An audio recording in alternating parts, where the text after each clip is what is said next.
Andor. Yes. Andor, Yeah, and this is one that Kevin is caught up on. We all are not. We will be once all the episodes are released. Show my shirt off. Check my shirt. Yeah, look at there. Any of our folks there? Oh, nice. The first time you showed it, I didn't notice the picture at the bottom. Yeah. That's nice. actually a Disney Parks exclusive shirt here that I got gifted to me today. Nice. Very nice. Super stoked. I about cried. I was like, oh my God, this shirt is so amazing. I'm going to wear it for the podcast tonight. This is perfect. Awesome. But yeah, no, the Andor, guys. And spoiler free too. He's just gonna spoiler free. I'm not just gonna be spoiler free. I'm not gonna worry about anything. This is the show we've been waiting on. Look, I know I've said that before with Mandalorian. Mandalorian's great. Mandalorian is good because it started us. Disney, they bungled the sequel trilogy. They didn't have good foresight. They didn't have anybody running it. It was a train running off a cliff, and that's kind of the way the sequel trilogy was, right? So Disney didn't know what to do afterwards. They bring Jon Favreau in. He gets with some other folks. They make the Mandalorian. Mandalorian gets Star Wars going again. It's getting us all excited. Jess is excited. I'm excited. Everybody loves it. Everybody loves Grogu. Everybody loves, Din. They're building an entire universe based off of it. But it's still kind of like the prequels in a way. It's still kind of focused more towards like general audiences. Andor is specifically for our age group, people who grew up with Star Wars. When I say our age group, I'm talking about like these four old fuddy buddies that do this, that do the podcast, the 40 up club. Yeah, right. 40 plus. Yeah, 40 plus. Now, the folks who grew up with Star Wars, this is our Star Wars. There are no Force users. There's no Jedi. We don't even talk about Lord Vader. There's a couple of mentions of Emperor Palpatine. It's all politics. It's intrigue. It's spy stuff. It's just, and you get a granular view of characters and just how the Empire just grinds you into dust. And when we all saw Star Wars originally, it was an understanding because of the way that George Lucas approached it. It was like, look, the people that have the green lasers are the bad guys. The people who have the red lasers are the good guys. And they're obviously these are the rebels, so the bad guys are oppressive. But we really never knew why. Yeah. It's like, yeah, they're obviously bad guys. They got bad looking ships. Everything looks, like the TIE fighters are like the Ford Model Ts of the universe. They're just like mass produced and they don't have anything to protect them. They're just in. Then you got the rad rebels who have got all the tricked out stuff that you can tell that they probably bolted it all together and they stole it. And they're trying to take down the big guys who have the big super weapons. And, that's what we grew up with. This show shows us why they got to that point through just the intrigue. A lot of the characters that we already know. I mean, obviously, if anybody, spoilers, you really need to see Rogue One before you start watching this. I mean, Rogue One, I have a very special place in my heart for that. I feel like it's the best Star Wars movie we've had so far. And this is following up. Well, actually, it's a prequel to it 5 years before. But this is, this is just fleshing out even more. The key here is the main person, and I don't even remember his name, but the main person who developed this doesn't even have a Twitter account. He doesn't follow social media.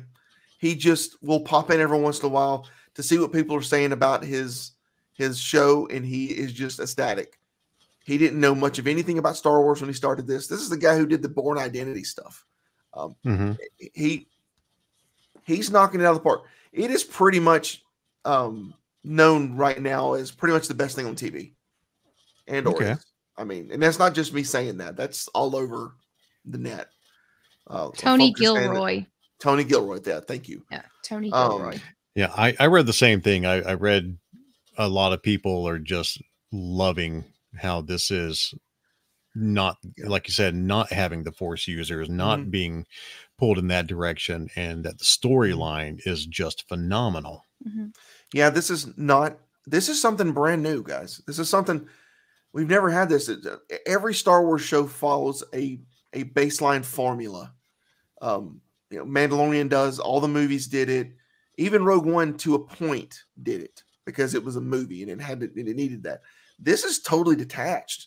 They just kind of gave him. This is kind of like if when Ryan Johnson did, was it Ryan Johnson? Last Jedi. Yeah, Last Jedi. Yes. If they just let him loose and let him do 3 movies, this is probably what we'd have gotten. Something like what is being done, with this series. But they just let him go and just to develop Diego Luna, Cassian's story with all these other characters. Everybody has their own story. It's not like they're just placeholders. You get the best thing about the show is you get invested in these people, and that's when you know it's good. Is you feel invested in every one of these characters, even the bad guys. You feel invested in. It's like, wow, man. It looks like the Empire is really grinding its heels into this one guy, but he's trying to get into this other organization. He's doing everything he can. A lot of it relates to. Well, I don't know if you guys would feel the same way, but a lot of it relates to the way things in our world can do to people. Like, how you can be, you could be trying to get into a career and you just feel like you're being ground down, that sort of thing. So it's very relatable. The show's very relatable, but it's not preachy about it. It's not like it's trying to send a message of like, oh, this is, corporations are bad. And if anything, it's saying imperialism's bad. And we're going to have a rebellion that's going to come out of this, and it's going to stomp a hole in that. And it's going to have to keep doing it, multiple times. We already know. We know that part. We've seen the movies, right? Right. Yeah, guys, Andor literally the best thing on TV right now. It's got 2 episodes left as of when we're recording this. When this comes out, that day will be the 11th episode of 12. And we have one more season coming up after this. Oh, nice. Okay. But these episodes are packed to the gills with content. So are they averaging what, an hour each, or 30 minutes to an hour each, or? Yeah, it's probably that happy medium of 45 30 minutes to 45 minutes. Yeah. Okay. But it feels like it's like an hour and a half when you watch it because there's just so much to unpack. Yeah. But it's not. I'm making it sound like it's a lot, but it's like it's just so well done. This is just so well done, and they keep it on point. Every episode is on point, and there really hasn't been any filler. Even in Mandalorian, you get filler episodes where it's like, well, Mandalorian's got this thing. Well, now you got to have him go off and do this other bounty that has nothing to do with the main storyline. There's none of that in this. There are several storylines, and they crisscross over each other throughout this, and so it kind of feels like a very long movie. Nice. Yeah. Okay. And anybody that this probably has seen that has seen Andor and is called it was probably going, yep, yep. These guys need to see this. So we will definitely try to check it out as early in December as we can. Yeah, it may be over the Christmas break when we have some days off, but yeah. Definitely want to see it. It's safe to say that the kiddo will probably be bored with this. Oh, I'm sure. That's the reason I say this is very adult. You have to understand and be okay with intrigue and stuff like that. Well, the big praise what you're talking about, this is Star Wars without Star Wars. Like I said, that's a lot of people you talking about clamoring. I've always wanted. They like the world. It doesn't always have to be space wizards and bad guys.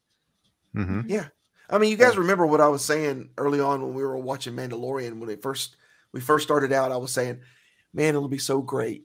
We don't ever need to see lightsabers. Let's just have it be the Mandalorians and them doing stuff. We don't need light. Then of course, we got to bring in the dark saber. Now we got Luke, and now we got. I'm like, all right, this is just Star Wars now.